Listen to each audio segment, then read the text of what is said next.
ሰላም ጤና ይስጥልኝ። ዛሬ ሚያዝያ 20 ቀን 2018 ዓመተ ምህረት ነው። ኤኤምኬ ኒውስ በሀገራችን አንገብጋቢ በሆነው የኑሮ ውድነት ዜናውን ይጀምራል።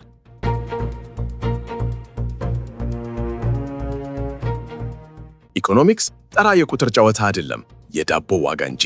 እንደሚባለው የኢትዮጵያ የዋጋ ግሽበት በእያንዳንዱ ቤት ማዕድ ላይ ከባድ ጥላውን ጥሏል።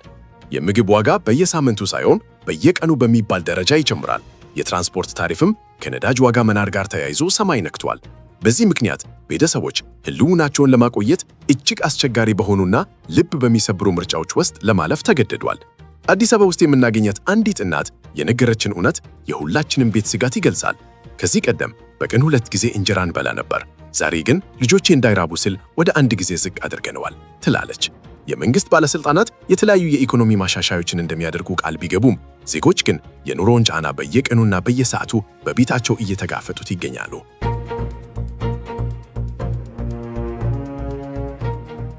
የፖለቲካው ድባብና የእምነት መሸርሸር ፖለቲካል አትሞስፌር።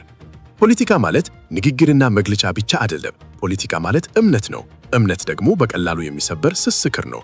በአሁኑ ወቅት የፌዴራል መንግስቱ በሀገሪቱ አንጻራዊ ሰላምና መረጋጋት ሰፍኗል የሚለውን ሐሳብ አጥብቆ ይዟል። ይሁን እንጂ የተቃዋሚ ድምጾችና ሲቪል ማህበራት ይበልጥ ግልጽና ያለውና የጠለቀ የፖለቲካ ማሻሻያ እንዲደረግ መጠየቃቸውን አላቆሙም። በተለይም በግጭት በተጎዱና ባለረጋጉ አካባቢዎች የጊዜያዊ አስተዳደሮች የስልጣን ዘመን መራዘም ከፍተኛ የፖለቲካ ክርክርና ውዝግብ አስነሳል። ተቺዎች የአካሄድ ሀገራዊ ምርጫንና ፖለቲካዊ መደበኛነትን ያሰግየዋል ሲሉ በጽኑ ይሞከታሉ። በሌላ በኩል ደግሞ መንግስት ደጋፊዎችና ተሟጋቾች ዘላቂ ሰላምን ለማምጣትና የህዝብን ደህንነት ለማረጋጋት ቀጣይነት ያለው አሰራርና የሽግግር ወቅት ግድ አስፈላጊ ነው ሲሉ ይከራከራሉ። ይህ የሐሳብ ፍጭት በሀገሪቱ ወደፊት አቅጣጫ ላይ ጥያቄዎችን እያስከተለ ይገኛል።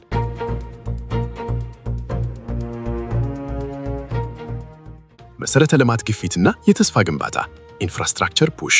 በአዲስ አበባ ጎዳናዎች ላይ በየአቅጣጫው የሚታዩት የግንባታ ክሬኖች የለውጥና የተስፋ ምልክቶች ተደርገው ይወሰዳሉ። የእያንዳንዱ ክሬን የተስፋ ቃል ነው። የእያንዳንዱ መዘገያ ግን የብስጭት ምንጭ። እንደሚባለው አዳዲስ የመንገድ ፕሮጀክቶች፣ የመናፈሻ ግንባታዎችና ግዙፍ የመኖሪያ ቤት ጥቆማዎች በየቀኑ ይፋ ይደረጋሉ። እነዚህ ግንባታዎች የከተማውን ገጽታ በዘመናዊ መልኩ እየቀየሩት ቢሆኑም የውጭ ምንዛሬ እጥረትና የፕሮጀክቶች መጎተት አሁንም እንደ ትልቅ ፈተና ይታያሉ። ዜጎች ሰማይ ጠቀስ ህንፃዎች በየሰፈሩ ሲቆሙና መንገዶች ሲሰፉ በግርመት ይመለከታሉ። ነገር ግን እነዚህ ግዙፍ ኢንቨስትመንቶች ለተራው ህዝብ የሥራ ዕድልና ተመጣጣኝ ቤት ይፈጥራሉ ወይ የሚለው ጥያቄ በብዙዎች ዘንድ በስፋት ይነሳል። ልማት ማለት የህንፃዎች ቁጥር ብቻ ሳይሆን የዜጎች የኑሮ ደረጃ መሻሻል መሆኑን ብዙዎች ያስታውሳሉ።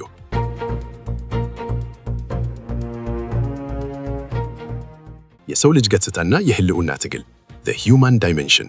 የዜና አርዕስቶች ከእኛ ከዕለት ተዕለት ኑሮ የራቁ ተራ ወሬዎች አይደሉም። እነሱ የእያንዳንዱ ዜጋ የህይወት ትርታና ምት ናቸው።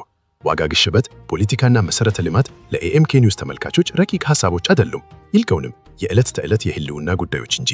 አንድ አዲስ አበባ ውስጥ የምናገኘው ታክሲ ሹፌር ሁኔታውን በምሬት እንዲህ ገልጸዋል። የነዳጅ ዋጋ በጨመረ ቁጥር ታሪፍ ለመጨመር እገደዳለሁ፣ ተሳፋሪው ግን የመክፈል አቅሙ እየመነመነ ስለሆነ ግጭትና ጭቅጭቅ ይፈጠራል ይላል። ይህ በህልውና ትግልና በአገልግሎት አሰጣጥ መካከል ያለው ከፍተኛ ውጥረት ዛሬውን የኢትዮጵያ እውነተኛ ኢኮኖሚያዊ ገጽታ በግልጽ ያሳያል። ዜና ማለት በወረቀት ላይ የሚነበብ ሳይሆን በታክሲ ውስጥና በገበያ መሃል የሚኖር ሕያው እውነት ነው።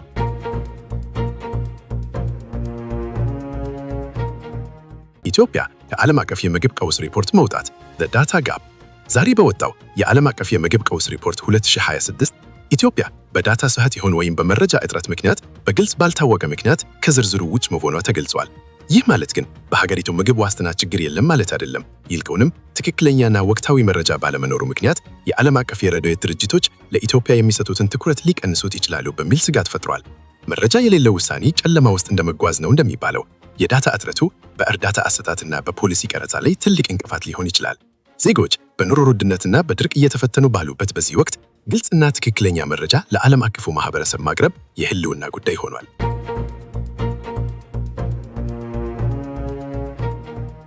አዲስ አበባ የሳይንስና ቴክኖሎጂ ማዕድን ቴክ ኤንድ ኢኖቬሽን ሃብ። በሌላ በኩል ደግሞ አዲስ አበባ ዛሬ 8ኛውን የአፍሪካ የሳይንስ ቴክኖሎጂና ኢኖቬሽን ፎረምን እያስተናገደች ትገኛለች። የወደፊት ዕጣ ፈንታችን በላብ ብቻ ሳይሆን በፈጠና ይወሰናል በሚል መሪ ቃል የአፍሪካ መሪዎችና ሳይንቲስቶች አህጉሪቱን ወደ ዲጂታል ኢኮኖሚ ለመቀየር ይመክሯል።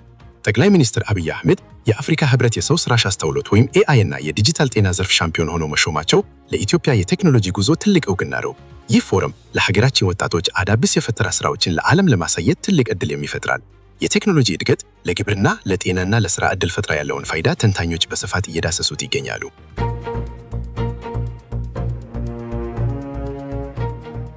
የሰከነ ኢኮኖሚና የካፒታል ገበያ the stock market evolution። በኢኮኖሚው ዘርፍ የኢትዮጵያ የካፒታል ገበያ ስቶክ ማርኬት ወደ ተግባር መግባቱ ትልቅ መነጋገሪያ ሆኗል። ዛሬ በአዲስ አበባ የተካሄደው የአቅም ግንባታ ወርክሾፕ በገበያው ላይ የሚሳተፉ ኩባንያዎችና ግለሰቦች ራሳቸውን እንዲያዘጋጁ ጥሪ አቀርቧል።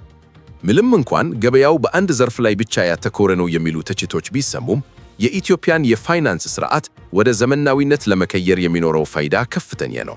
ዜጎች በሀገራቸው ትልልቅ ኩባንያዎች ላይ ድርሻ እንዲኖራቸው የሚያስችል ይህ አዲስ አሰራር የኢኮኖሚውን የህይወት ምት ይቀይረዋል ተብሎ ይጠበቃል።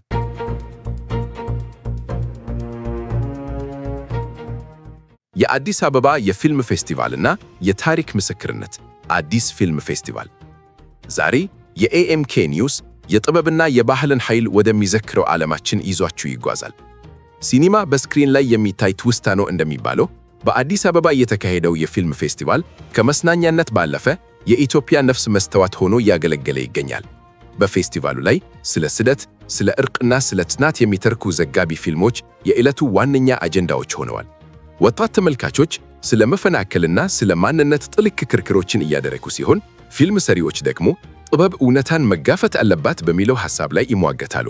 እነዚህ ፊልሞች ዝም ብለው ለመስናናት ብቻ የቀረቡ አይደሉም። ይልቁንም የታሪክ ምስክርነት ናቸው። ትውስታን ጠብቀው የሚያዙና ለተፈጸሙ ስህተቶች ጠያቂነትን የሚጠይቁ ብርቱ ድምጾች ናቸው።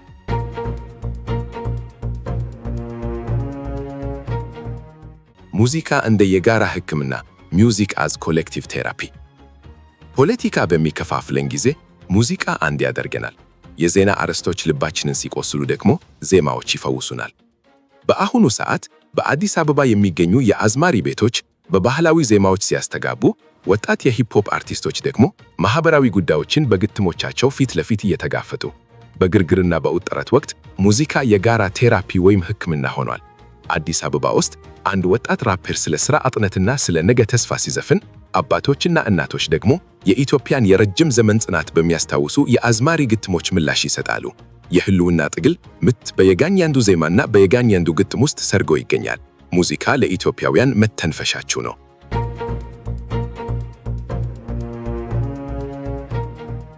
የቴክኖሎጂ ድርብ ገጽታ ስትሪሚንግ ዲዋሊቲ። የስማርትፎን ስክሪን አዲሱ የመድረክ ሆኗል። አዲስ አበባ ከዓለም ጋር የምትገናኝበት ድልድይ። አሁን ላይ የስትሪሚንግ መድረኮች ዓለም አቀፍ የጥበብ ሥራዎችን ወደ ኢትዮጵያ ቤቶች በስፋት እያስገቡ ነው። ወጣቱ ትውልድ ዓለም አቀፍ ተከታታይ ድራማዎችና ፊልሞችን በጉጉት እየመለከቱ፣ ይሁን እንጂ ይህ ፍላጎት የሀገር ውስጥ ይዘቶችን ከመፈለግ አላገደደው። ይህ ድርብ ገጽታ ኢትዮጵያ በዓለም ውስጥ ያላትን ቦታ በግልጽ ያሳያል። በባህልና በታሪክ ስር የተሰደደች ግን ደግሞ ከዓለም አቀፋዊ የጥበብ ስልጣኔ ጋር የተቆራኘች። ትልቁ ፈተና ግን ታይነት ነው። የኢትዮጵያ ድምፅ በዓለም አቀፍ የዜማ ግርግር ውስጥ እንዳይሰም እና ጎልቶ እንዲሰማ ማድረግ ትልቅ ስራን ይጠይቃል።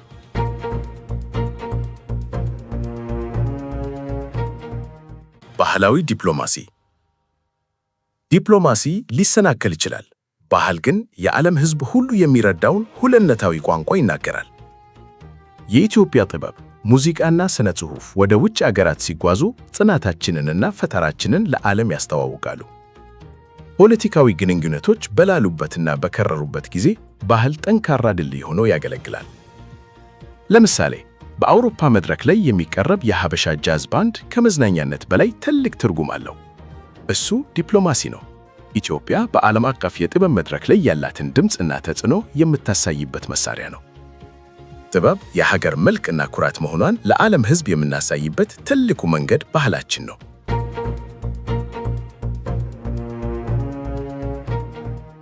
የሰው ልጅ ገጽታና የደስታ አርበኝነት the human dimension። ባህል ትኩረትን ማዘናጊያ አይደለም፣ ይልቅምም ሕይወትን የመቋቋሚያ አቅም ነው።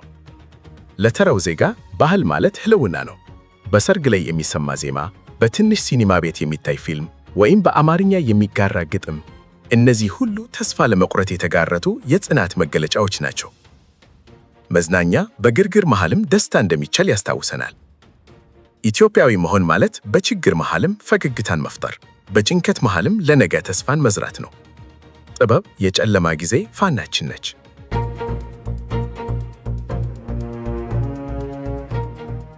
በትግራይ የፖለቲካ መከፋፈል።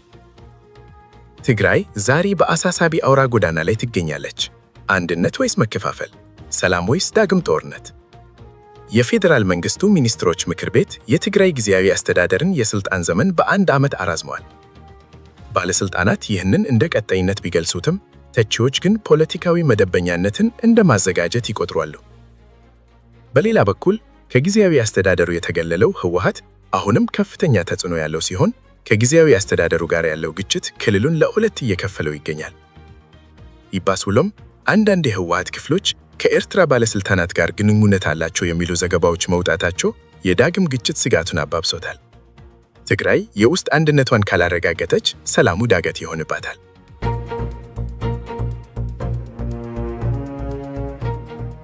የኤርትራ ስልጠታዊ ስሌትና የቀይ ባህር ፍላጎት። ቀይ ባህር ከውሃ በላይ ነው። እሱ ጥርጣሬንና ተከናቃኝነትን የሚያቀጣጥል ስልጠታዊ ሽልማት ሆኗል። በዚህ ውጥረት ውስጥ የኤርትራ ሚና ቁልፍ ነው። አዲስ አበባ አስመራን በትግራይ ፖለቲካ ውስጥ እጇን ታስገባለች ስትል ትከሳለች። በተቃራኒው ደግሞ የጠቅላይ ሚኒስትር አብይ አህመድ የባህር በር ፍላጎት ኤርትራን ሊወረር ይችላል በሚል ስጋት ውስጥ ትሏታል። ተንታኞች እንደሚሉት ከሆነ የኢትዮጵያ የባህር በር አልባነትና የኤርትራ የመከላከያ አቋም አካባቢውን እንደ ባሩድ ክምር ሊያፈነደው ይችላል። በመሪዎች መካከል ያለው አለመተማመን ለቀጠናው ሰላም ትልቅ እንቅፋት ሆኖ ቀጥሏል።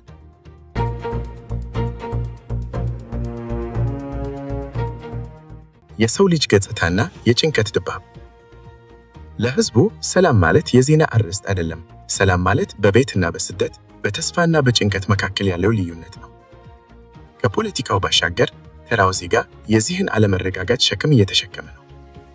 በትግራይ ያለው ደህንነት ስጋትና የኢኮኖሚ ችግር ሰዎችን ወደ አዲስ አበባና ወደ ውጭ ሀገራት እንዲሰደዱ እያደረጋቸው ነው። ቤተሰቦች ዳግም መፈናቀልን እየፈሩ ነው። ዛሬ ስለ ኤርትራ፣ ስለ ትግራይ ወይም ስለ ፌዴራል ፖለቲካ የሚወጡ የዜና አርዕስቶች ሁሉ ሰላማችን ምን ያህል ስስ እንደሆነ ያስታውሱናል። ሰላም ከሌለ ህይወት ትርጉም አልባ ትሆናለች።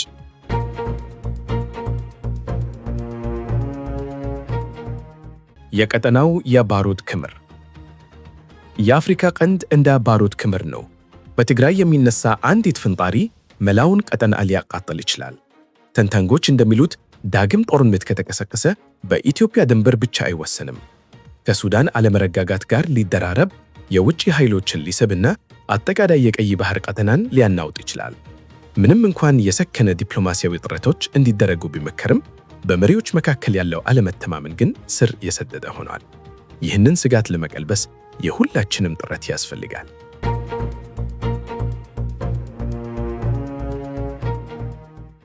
የቀጠናው ፖለቲካና የሶማሊያ ጉዳይ ሪጂናል ስታቢሊቲ ኤንድ ሶማሊያ። በቀጠናው ፖለቲካ ዙሪያ ነገ የሚካሄደው የአፍሪካ ህብረት የሰላምና ደህንነት ምክር ቤት ስብሰባ የሁላችንም ትኩረት ስቧል። ስብሰባው በሶማሊያ አዲስ ለሚቋቋመው የሰላም አስከባሪ ተልዕኮ አውሶምና በሶማሊያ መንግስትና በክልሎች መካከል ስላለው አለመግባባት ይመከራል። ኢትዮጵያ የዚህ ምክር ቤት የወቅቱ ሊቀመንበር እንደመሆኗ በቀጠናው ሰላም ዙሪያ ያላት ሚና ከፍተኛ ነው። የአፍሪካ ቀንድ ሰላም ከአንዱ ሀገር ወደ ሌላው የሚጋባ በመሆኑ የጎረቤት ሀገራት መረጋጋት ለኢትዮጵያም የደህንነት ዋስትና ነው። ፖለቲካዊ ውጥረቶችና የታጣቂ ቡድኖች እንቅስቃሴ በቀጠናው ላይ የጣሉት ጥላ ዛሬም አሳሳቢነቱ እንደቀጠለ ነው።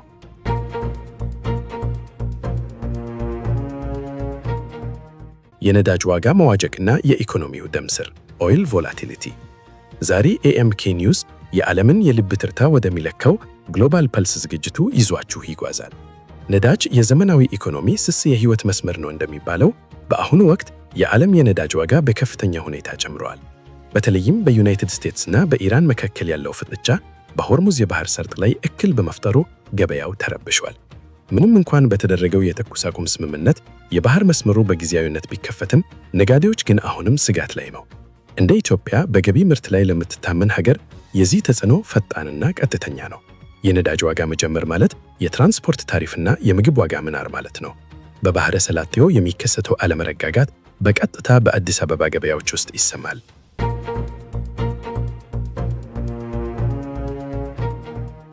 የወርቅና የብር መረጋጋት ጎልድ ኤንድ ሲልቨር ስታቢሊቲ።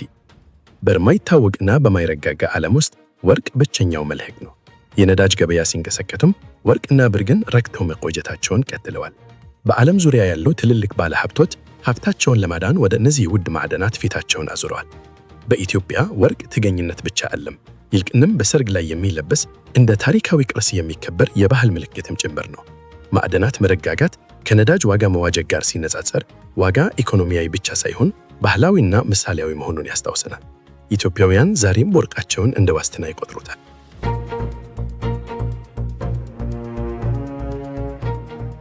የአየር ንብረት ዲፕሎማሲና የህልውና ጥሪ ክላይሜት ዲፕሎማሲ። የአየር ንብረት ቀውስ የነገ ጉዳይ አይደለም፣ የዛሬ የህልውና ጥያቄ እንጂ። የዓለም መሪዎች በአየር ንብረት ዙሪያ ቃል መግባታቸውን ቢቀጥሉም በተግባር ላይ ግን አሁንም መዘጊያዎች ይታያሉ። በድርቅ እና በጎርፍ ግንባር ቀደም ተጋላጭ የሆነችው ኢትዮጵያ የጉዳዩን አንገብጋቢነትን በሚገባ ትረዳለች። በአውሮፓና በሰሜን አሜሪካ የሚደረገው ረጅም ድርድሮች ሩቅ ሊመስሉ ይችላሉ። ነገር ግን የእነዚህ ውይይቶች ውጤት በአፍሪካ ቀንድ ያለውን እርዳታ፣ ኢንቨስትመንት እና የጽናት ስትራቴጂዎችን ይወስናል። የአየር ንብረት ዲፕሎማሲ ለኢትዮጵያ አርሶ አደሮች የህይወትና የሞት ጉዳይ ነው።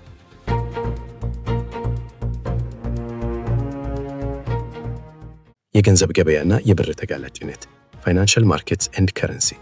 ገበያዎች ፍርሃትና የተስፋ መስታወቶች ናቸው።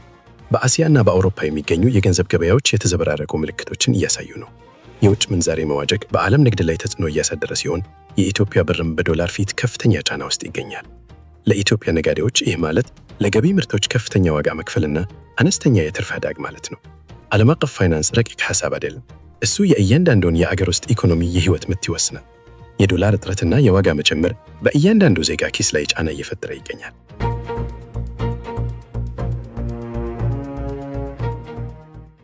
የዩናይትድ ስቴትስና የኢራን ስምምነት the US-Iran Agreement። ተኩስ አቁም ማለት ሰላም ማለት አይደለም፣ በጦርነት መሃል ያለ ትንሽ እረፍት እንጂ። ሚያዝያ 8 ቀን 2026 ዓ.ም ላይ ዩናይትድ ስቴትስና ኢራን በፓኪስታን አምባሳደሮች አማካይነት ለ2 ሳምንታት የሚቆይ የተኩስ አቁም ስምምነት አድርገዋል። ቴህራን የሆርሙዝ የባህር ሰርጥን ስትከፍት፣ ዋሽንግተንና ቴል አቪቭ ደግሞ የአየር ጥቃቶችን ለጊዜው አቁመዋል። ሆኖም ግን ስምምነቱ በተፈረመ በሰዓታት ውስጥ ጥሰቶች መታየታቸው ተዘግቧል። በመሪዎቹ መካከል ያለው አለመተማመንም ስር የሰደደ ነው። ኢራን የወደብ ከበባው እንዲነሳላት ስትጠይቅ፣ ዋሽንግተን ደግሞ በኒውክሊየር ጉዳይ ላይ ቅናሽ እንድታደርግ ታስገድዳለች። ተንታኞች እንደሚሉት ከሆነ ይህ የተኩስ አቁም እጅግ ደካማ ሲሆን፣ በኢስላማባድ የሚደረገው ድርድር ሰላም ወይስ ዳግም ጦርነት መሆኑን ይወስናል። በአጠቃላይ ዓለም አቀፍ የዜና አርዕስቶች እኛ የዕለት ተዕለት እውነታዎች ናቸው። የግሎባል ፐልስ ዝግጅታችን ያስታውሰን ኢትዮጵያ ከዓለም የተገለለች አለመሆኗን ነው። የነዳጅ ዋጋ፣ የወርቅ መረጋጋት፣ የአየር ንብረት ዲፕሎማሲ፣ የገንዘብ ምንዛሬ ለውጦችና የዩናይትድ ስቴትስና የኢራን ፍጥጫ ሁሉም ተዳምረው እኛን ሕይወት ይቀርጹታል። ለኤኤምኬ ኒውስ ተመልካቾች ዓለም አቀፋዊ ሁኔታውን በሚገባ መረዳት የአገር ውስጥ ፈተናዎችን ለማለፍ እጅግ አስፈላጊ ነው።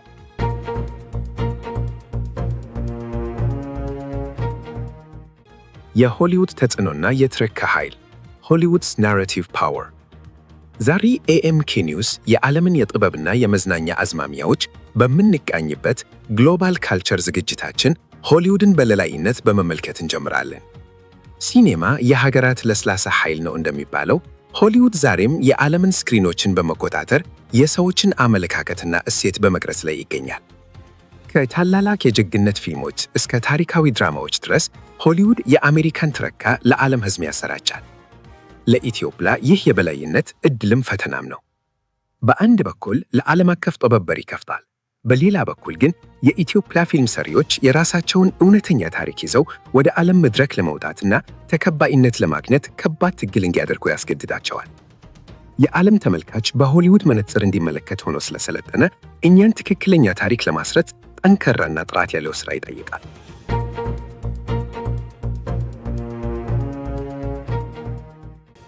ድንበር የለሹ ሙዚቃ ሚውዚክ ዊዛውት ቦርደርስ። በአንድ ቋንቋ የተዘፈነ ዘፈን በሁሉም ቋንቋ ሊሰማና በልብ ሊሰረጥ ይችላል። ዛሬ ዓለም አቀፍ የሙዚቃ ሥራዎች ቋንቋን ተሻግረው ከቶኪዮ እስከ አዲስ አበባ ያሉ ተመልካቾችን እያገናኙ ነው። የስትሪሚንግ መድረኮች ከላቲን አሜሪካ፣ ከአፍሪካና ከእስያ የሚነሱ አርቲስቶች በዓለም ዙሪያ እንዲታወቁ ትልቅ መንገድ ከፍተዋል።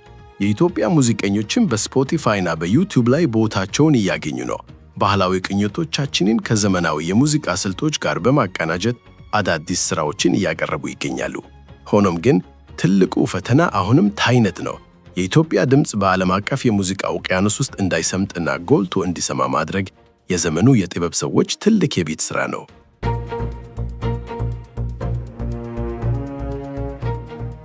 ስፖርት እንደ መዝናኛና ዲፕሎማሲ።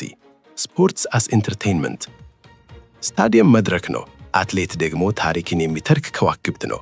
እግር ኳስ፣ ቅርጫ ኳስና አትሌቲክስ ጨዋታ ብቻ አይደሉም። እነሱ ባህላዊ ዲፕሎማሲዎች ናቸው። የዓለም ዋንጫ ቢሊዮኖችን ሲያገናኝ፣ ኦሊምፒክ ደግሞ የሀገራትን ኩራት ያሳያል። ለኢትዮጵያ አትሌቲክስ ትልቁና ጠንካራው የባህል ኤክስፖርት ነው። እንደ ኃይሌ ገብረስላሴና ጥሩነሽ ዲባባ ያሉ ስሞች የኢትዮጵያ ጽናትና ብርታት ምን ያህል አፈታሪካዊ መሆኑን ለዓለም ያስታውሳሉ።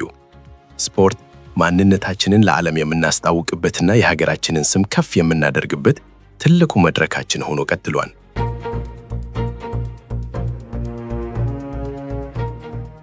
የስትሪሚንግ ጦርነትና የባህል ጠባቂዎች። የስትሪሚንግ ዎርስ። የስትሪሚንግ መድረኮች ገለልተኛ አይደሉም። እነሱ የባህል በር ጠባቂዎች ናቸው። ኔትፍሊክስ፣ ዲዝኒ ፕላስና አማዞን ፕራይም በሚሊዮኖች የሚቆጠሩ ሰዎች በየቀኑ ምን ማየት እንዳለባቸው ይወስናሉ። የእነሱ አልጎሪዝም ወይም ስልታዊ አሰራር የትኛው ታሪክ ወደ ላይ መውጣት እንዳለበት እና የትኛው ደግሞ ተደብቆ መቆየት እንዳለበት ይፈርጃል። ኢትዮጵያውያን የጥበብ ሰዎች ወደ እነዚህ መድረኮች የመግባትና በዓለም አቀፍ ገበያ ውስጥ ተወዳዳሪ የመሆን ትልቅ ፈተና ከፊታቸው ተደቅኗል። የራሳችንን ታሪክ ለዓለም ገበያ በሚመጥን መልኩ የማቅረብና መደራደር አቅማችንን ማሳደግ የህልውና ጉዳይ ነው።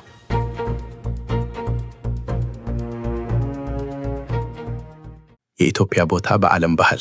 ኢትዮጵያስ ፕሌስ ኢን ግሎባል ከልቸር።